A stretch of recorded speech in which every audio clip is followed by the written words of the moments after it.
Wildcat Wednesday here on the KOAM Morning News. Keith Martin. Keith, thanks for joining us. Keith, the great to be Ag here. and Natural Resources Specialist for the K-State Extension Office. Keith, I want to start with talking about Cerezo lespedeza. I believe classified as a noxious weed? It's a noxious weed in Kansas, yes. Okay.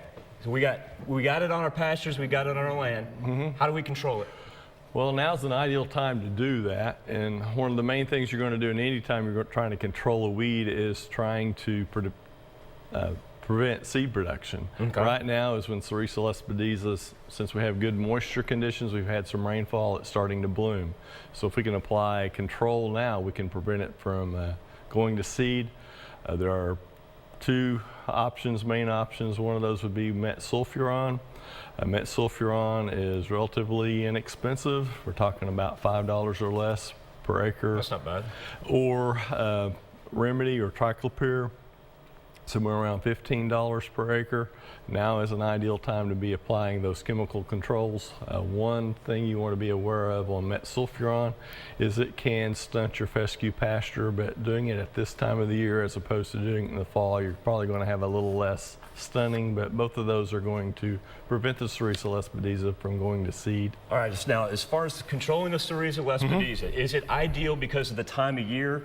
Is it ideal because we have a week of mild temperatures, a combination? What are we looking at? Really, anytime you're trying to control any weed, good growing conditions are imperative. So if it was really dry, and we had poor growing conditions, we'd want to wait till the rainfall. But the combination of the timing in terms of going to seed, plus the fact that we have really good growing conditions make this a really ideal time. Fighting Cerezo lespedeza, also fighting blackberries? Yes, blackberries can also be controlled at this time of the year with actually the same products, metsulfuron or triclopyr. And now is the time when blackberries are, again, we have good growing conditions, we have carbohydrates moving from the roots, from the leaves to the roots. So that's the time you want to try to control blackberries. Some research done in Missouri and other states has shown that actually fall applications can be just as effective as those in full bloom. Okay, so that's what we're controlling, but at the same point in time, you keep telling me that planting conditions look good.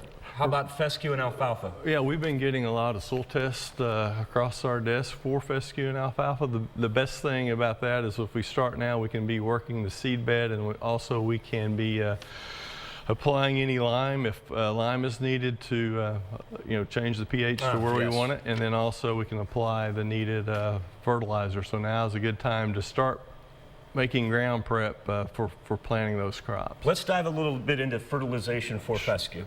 Right, now's a great time to be doing that because fescue is going to grow. Its ideal growing conditions are somewhere between the high 60s and low 70s.